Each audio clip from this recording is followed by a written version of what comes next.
Mel Brooks a dépensé 2,8 millions de dollars pour réaliser Young Frankenstein en 1974, mais il y a eu un moment pendant le tournage qui a failli faire dérailler toute la production. Cela s'est produit pendant une scène impliquant Marty Feldman et Madeleine Kahn. Dans un élan de chaos parfaitement synchronisé, Feldman a mordu dans l'écharpe de vison de Cohn pendant que les caméras tournaient. Ce qui a suivi n'était pas un simple bêtisier, mais une rupture complète du contrôle sur le plateau. La fourrure a explosé partout. Elle a flotté dans les airs, s'est accrochée au costume, a collé aux lumières et a recouvert le sol. Les acteurs ont complètement perdu la tête. Les rires ont avalé le plateau et personne n'a pu se ressaisir assez longtemps pour terminer la prise. Ils ont réessayé et réessayé et réessayé. 15 prises plus tard, les rires ne s'arrêtaient toujours pas. La fourrure était abîmée, les réparations coûtaient des sommes astronomiques et le temps s'écoulait. Brooks a finalement pris une décision qui a stupéfié tout le monde. Il a coupé la scène entièrement. La séquence a été mise sous clé et y est restée pendant 4 décennies. Lorsqu'elle a finalement refait surface dans 2014, le public a réalisé qu'il ne s'agissait pas d'une simple prise de vue amusante. C'était le moment où un futur classique est passé dangereusement près de s'effondrer dans un chaos incontrôlable. L'ironie, c'est que Young Frankenstein n'a jamais été conçu pour être négligent ou moqueur. Gene Wilder ne s'est pas réveillé un matin en décidant de parodier les films d'horreur pour rire à bon compte. L'idée lui est venue discrètement, presque accidentellement, pendant l'hiver 1973, alors qu'il séjournait à West Hampton, dans l'État de New York. Chaque après-midi, à 2 heures précises de vieux films de Frankenstein, passaient à la télévision. Wilder les regardait tous les jours, et au lieu de s'estomper lorsque le générique défilait, l'ambiance restait avec lui. Il y avait quelque chose d'obsédant et de sincère dans ces images en noir et blanc qui ne voulaient pas s'en aller. Il finit par prendre un bloc-notes jaune et commença à écrire. Ce qui en résulta n'était pas une parodie destinée à ridiculiser le passé, mais l'histoire de l'arrière-petit-fils anxieux de Victor Frankenstein retournant en Transylvanie. Wilder était clair dès le début, ce film honorerait les films originaux et ne s'en moquerait pas à distance. Cette décision a façonné tout ce qui a suivi. Il voulait l'atmosphère, le rythme et la texture émotionnelle des premiers films d'horreur d'Universal. Les blagues vivraient à l'intérieur de ce monde, et non pas par-dessus. Plus tard, Wilder a déclaré que certaines des premières scènes qu'il avait écrites n'avaient pratiquement pas changé, en particulier la rencontre dans la gare entre le docteur Frankenstein et Igor. Il avait l'impression que l'histoire était arrivée complètement formée et qu'il lui suffisait de la saisir avant qu'elle ne lui échappe. Mais aimer une idée et la transformer en un vrai film sont 2 choses très différentes, et la réalité s'est vite imposée. Alors que Wilder tournait Blazing Saddles in 1974, il a présenté l'idée à Mel Brooks d'une manière qui lui était propre. Au lieu d'une longue présentation ou d'une proposition formelle, il a remis à Brooks 57 000 $ en liquide, comme acompte symbolique pour coécrire le scénario et réaliser le film. Brooks a demandé en plaisantant si Wilder avait de l'argent. Wilder a ouvert son portefeuille et l'a remis sur le champ. Brooks a déclaré plus tard que c'est à ce moment-là que le partenariat est devenu réellement concret. À partir de là, le travail est devenu un rituel. Nuit après nuit, ils se sont assis ensemble dans le bungalow de Wilder à l'hôtel Bel Air, sirotant du thé Earl Grey, mangeant des biscuits digestifs et façonnant lentement le scénario. Les scènes ont été échangées, affinées, ligne par ligne, jusqu'à ce que les plaisanteries soient percutantes, mais que le monde semble toujours ancré et sincère. C'est cette même étrange synchronisation qui a permis à la distribution de se mettre en place. Il ne s'agissait pas simplement d'aimer certains acteurs, mais d'une chaîne de petites coïncidences qui se sont enchaînées. L'agent de Wilder, Mike Medavoy, représentait également Marty Feldman et Peter Boyle. Dès que le scénario a commencé à prendre forme, Medavoy a appelé Brooks et lui a demandé s'il avait quelque chose pour les 3. Wilder a immédiatement vu les personnages dans son esprit. Feldman était Igor Boyle, était le monstre. Boyle était très important pour l'équilibre du film. Le monstre devait être terrifiant et blessé, à la fois capable de menacer et de vulnérabilité dans le même souffle. Feldman, quant à lui, apportait quelque chose d'inexplicable. Son énergie se sentait décalée exactement comme il le fallait. Même les détails physiques prenaient une vie étrange. La bosse de Feldman n'était rien de plus qu'un coussin de maternité fourré dans son costume. Le maquillage de Boyle prenait 5 heures chaque jour. Ce qui semblait faux devenait exactement ce qui était juste. On commençait à avoir l'impression que c'était le film lui-même qui choisissait ses personnages. Les plus grandes batailles, cependant, ne concernaient pas les blagues, mais le respect. Brooks et Wilder insistaient pour que le film soit tourné en noir et blanc, bougeant et respirant, comme les films d'horreur des années 1930, en particulier 1930, et un Frankenstein de James Whale. Les studios détestaient l'idée. Columbia Pictures s'inquiétait du budget, de la commercialisation et de l'attrait pour le public, et poussait fortement pour la couleur. Brooks refusait tout compromis. Lorsque Columbia s'est retiré, Alan Ladd Jr. de la 20th Century Fox est intervenu et a approuvé le format noir et blanc, ainsi qu'un budget de 2,4 millions de dollars. À partir de ce moment, l'hommage est devenu absolu. Le concepteur de la production Dale Hennessy a recréé le langage visuel de l'époque, allant même jusqu'à se procurer du matériel de laboratoire original auprès de Kenneth Strickfaden, le même concepteur d'effets qui a travaillé sur le Frankenstein original. L'objectif était simple mais exigeant, faire en sorte que le public ait l'impression de se trouver dans ce vieux monde de l'horreur, puis laisser la comédie le frapper dans l'ombre. Alors que tout se mettait en place, les personnages du film commencèrent à devenir des légendes. Marty Feldman venait à Hollywood pour la première fois et il était terrifié lors des auditions. Wilder n'a jamais douté de lui. Il dira plus tard que Feldman était le cœur et l'âme du film. Le boitement emblématique d'Igor et sa canne sont nés de l'improvisation et sont devenus l'un des gags les plus durables du film. Pour améliorer son apparence, Feldman a rembourré ses genoux avec des tissus pour les rendre noueux, et l'équipe s'est penchée sur ses yeux globuleux causés par une maladie de la thyroïde, parce que cela le rendait inoubliable. Wilder a décrit leur dynamique comme une paire de comédies classiques, disant que Feldman jouait Igor comme Stan Laurel, tandis qu'il jouait Frankenstein comme Oliver Hardy. Feldman l'a adopté et sa nervosité du début s'est évanouie. À la fin, le rôle a défini sa carrière et lui a même valu un Saturn Award. Le parcours de Teri Garr a été tout aussi déterminé, bien que façonné différemment. Elle a d'abord auditionné pour Elizabeth la fiancée et Brooks lui a dit que Madeleine Kahn était son premier choix. Garr aurait pu s'en aller, mais Wilder l'a exhorté à revenir le lendemain et a auditionné pour Inga à la place. À l'époque, elle travaillait sur The Sonny and Cher Comedy Hour. Elle a traité la deuxième audition comme une mission. Elle a travaillé avec un styliste de perruque allemand à peaufiner l'accent et à exagérer sa silhouette en fourrant des chaussettes dans son soutien-gorge. L'audition a été si forte que Brooks l'a immédiatement choisie pour le rôle.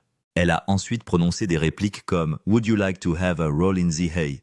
avec une telle assurance qu'elles sont toujours présentes dans la culture populaire comme s'il s'agissait d'expressions réelles. Même les surprises du film avaient des racines profondes.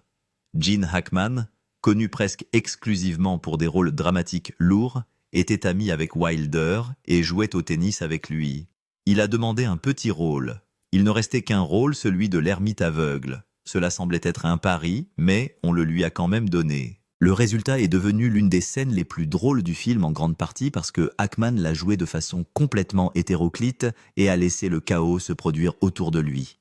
Il a disparu sous une barbe massive, n'a pas été crédité et est quand même devenu inoubliable. Peter Boyle a payé son interprétation par la patience et la douleur.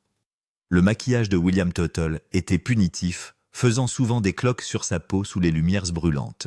Les bottes à semelles compensées ajoutaient 6 pouces à sa taille. Pourtant Boyle a insufflé au monstre de la douceur et de la solitude, le faisant se sentir comme un enfant effrayé, piégé dans un corps terrifiant. L'inconfort n'avait pas d'importance, mais la vérité émotionnelle en avait une. Cloris Leachman apporte ce même sérieux, en sens inverse. Elle joue Frau Blücher sans la moindre ironie, ce qui ne fait qu'accentuer la comédie. Son accent est inspiré de la propre mère de Mel Brooks, qui était allemande et présente sur le plateau. Tuttle lui a ajouté un énorme grain de beauté pour la vieillir et accentuer son intimidation. Chaque choix du ton à la texture était délibéré. Et c'est pourquoi un éclat de rire incontrôlé, une écharpe de vison abîmée et une scène coupée pourraient presque tout défaire. Parce que Young Frankenstein n'a pas été construit sur le chaos. Il a été construit sur le contrôle, le respect et un engagement inébranlable à honorer les ombres qu'il a fait rire à l'intérieur de nous. Le nom Blue Shell est devenu un running gag avec les chevaux qui hennissent, et la maîtrise de Leachman a fait de cette simple blague une malédiction. Son travail était si fort qu'elle a été nommée aux Golden Globes et elle a prouvé qu'elle pouvait être effrayante, drôle et étrange sans jamais faire de clin d'œil au public. Et cette partie est importante parce que Wilder et Brooks se sont battus pour protéger le ton. Leur séance d'écriture était intense. Ils se disputaient pendant des heures, criant parfois et faisant les 100 pas pour de petits changements. Et Brooks a dit plus tard qu'ils avaient failli se battre à coups de poing. Wilder s'est même souvenu d'une dispute qui s'est terminée par la sortie en trompe de Brooks, qu'il a rappelé 10 minutes plus tard en criant « Qui était ce fou dans ta maison ? Tu ne devrais jamais laisser rentrer des fous dans ta maison. » Cela semble insensé, mais c'était dans un but précis. Il pressait chaque scène jusqu'à ce qu'elle fonctionne. C'est aussi pourquoi le numéro de Poutine on the Ritz n'a presque pas existé. Wilder voulait que le Dr Frankenstein amène le monstre dans la haute société avec un numéro de chapeau haut de forme et de queue de pie. Brooks l'a lu et a explosé. Vous faites des claquettes sur Irving Berlin en chapeau haut de forme et queue de pie avec le monstre. Êtes-vous fou? Wilder s'est battu pendant 20 minutes, le visage rouge, refusant d'abandonner l'idée. Brooks a finalement accepté de la tourner à titre de test, en disant que si une personne disait que c'était idiot ou stupide, elle était éliminée. La scène a écrasé le test. Elle laisse rester. Plus tard, Brooks admettra « Je ne me suis jamais autant trompé de ma vie ». Le numéro a été présenté pour la première fois le 15 décembre 1974, et il est devenu l'un des moments dont les gens se souviennent en premier lieu parce qu'il est ridicule, mais il appartient toujours à ce monde. Wilder a également tracé une ligne qui a surpris Brooks. Il ne voulait pas que Brooks joue dans le film parce qu'il craignait que Brooks ne brise le 4e mur et ne gâche l'équilibre. Brooks se souvient que Wilder lui a dit « Je ne veux pas briser le 4e mur ». Brooks a répliqué « Attendez 1 minute, suis-je si mauvais ?» Wilder ne l'a pas insulté, il a simplement expliqué son inquiétude. « Vous n'êtes pas mauvais, mais vous brisez toujours le 4e mur. Je crains que vous ne soyez dans une armure. Relevez la visière et dites bonjour à tout le monde. » Brooks est donc resté en dehors de l'écran même s'il a tout de même trouvé un moyen d'entrer dans le film en interprétant Victor Frankenstein et un loup-garou. Tout cela se serait effondré si l'apparence ne correspondait pas à la promesse. Brooks a insisté sur le noir et blanc dans 1974, même si les gens craignaient que le public ne le rejette parce que les films en couleur régnaient à l'époque. Même le directeur de la photographie, Gerald Hirschfeld, a d'abord résisté. Mais Brooks voulait retrouver l'ambiance exacte des vieux films universels. Ils ont ensuite poussé les détails encore plus loin. Ils ont utilisé des génériques d'ouverture de style 1930, des iris, des effacements et des fondus au noir, comme une machine à remonter le temps intégrée au montage. Le compositeur John Morris a façonné la partition pour qu'elle soit fidèle à l'époque, oscillant entre des accords d'horreur effrayants et des mélodies douces qui sonnent comme si elles appartenaient à cette époque. Et pour le laboratoire, ils ont chassé le vrai. Kenneth Strickfaden avait gardé les vieux accessoires électriques dans son garage de Santa Monica pendant plus de 40 ans. Et lorsqu'ils les ont vus, ils ont été choqués de voir qu'ils fonctionnaient encore. Il a proposé de le louer pour 1000, mais Brooks a insisté pour payer 2500 par respect. La pièce maîtresse était l'arc mobile variable de Strickfaden, projetant des étincelles qui donnaient l'impression que le passé était toujours vivant. Pendant le tournage de Young Frankenstein à la fin de 1973, les choses étaient déjà lâches et enjouées sur le plateau, mais un moment a poussé tout le monde à dépasser les limites. Au milieu de l'entrée spectaculaire d'Elizabeth dans le château Marty Feldman, a décidé de faire quelque chose que personne n'attendait. Alors qu'il jouait Igor, il s'est soudainement penché et a mordu la queue de l'écharpe en fourrure de vison de Madeleine Kahn.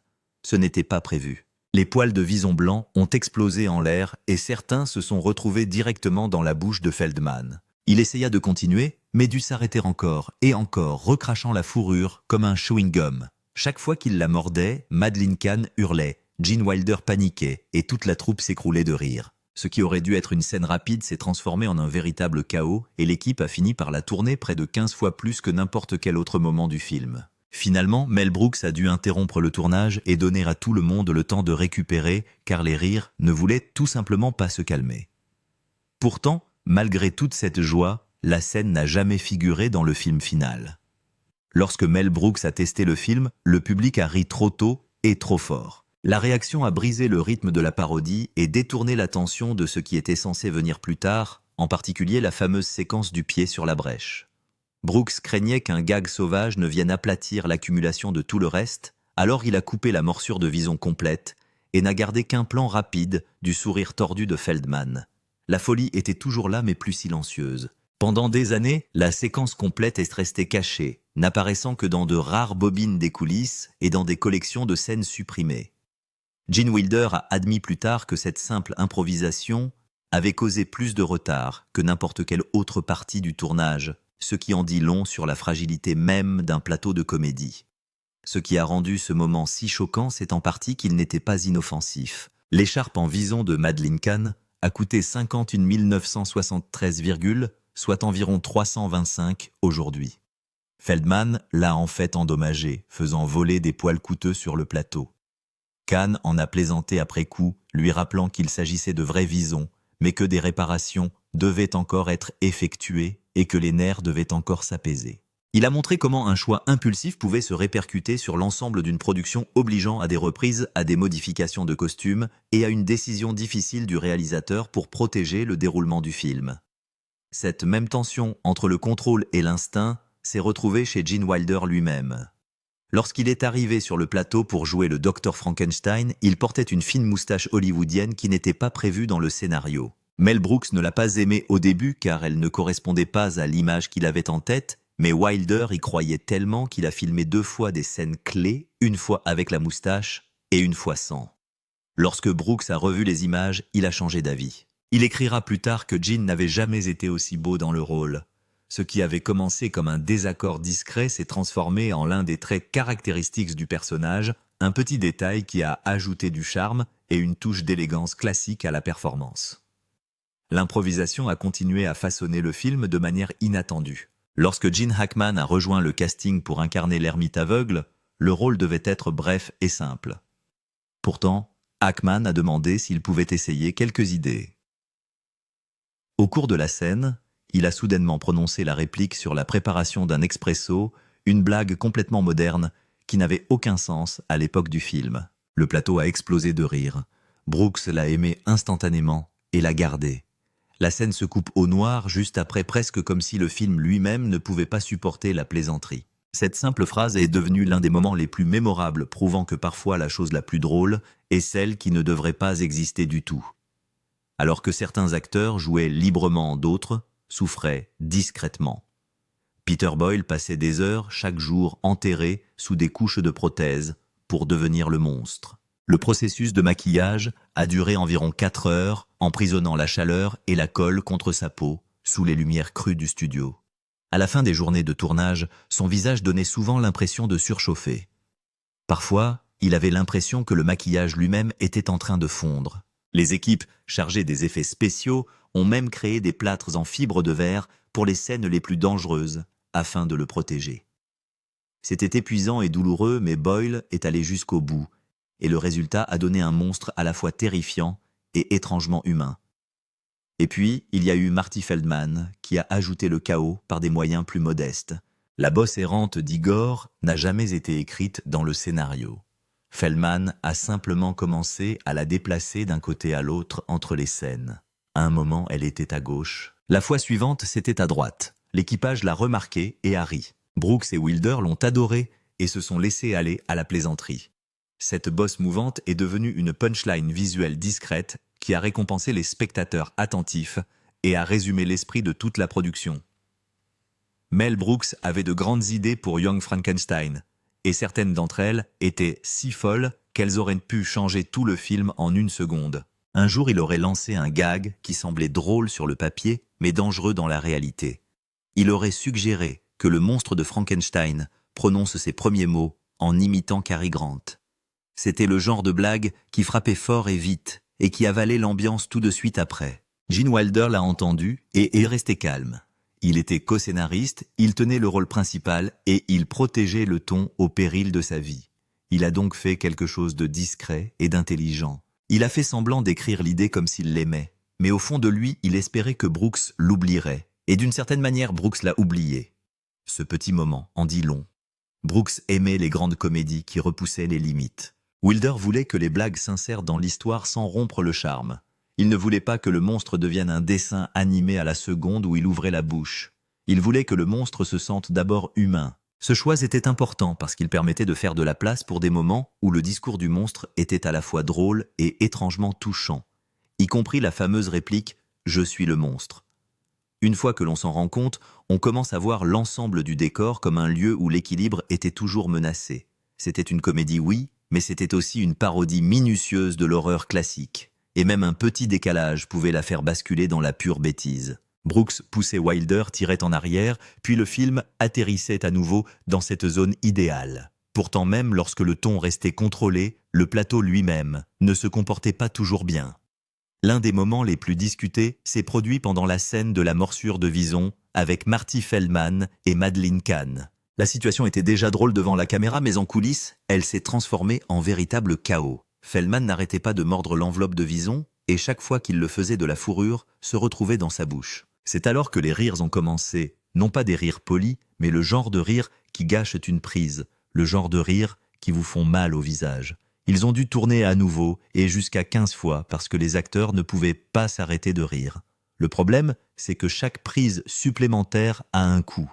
Il s'agissait de costumes d'époque coûteux, et l'écharpe de Vison n'était pas seulement un accessoire, c'était de l'argent. L'écharpe était réputée pour être cancérigène, et ne supportait pas bien les morsures répétées. Plus cela se produisait, plus la garde-robe était endommagée, et plus la production devait faire des pieds et des mains pour y remédier. Le temps a passé.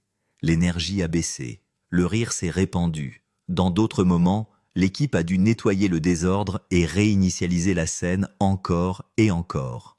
Finalement, ce bêtisier est devenu légendaire, mais il était aussi trop important pour être gardé dans le film final. C'était le genre de moment qui pouvait faire sortir le public du film. Madeleine Kahn avait été choisie pour le rôle d'Inga, la gentille assistante de laboratoire. Mais le plan a changé à la dernière minute et elle s'est retrouvée dans le rôle d'Elisabeth. Soudain, tout a changé. Inga a dû être recasée rapidement et le rôle a été attribué à Terry Garr.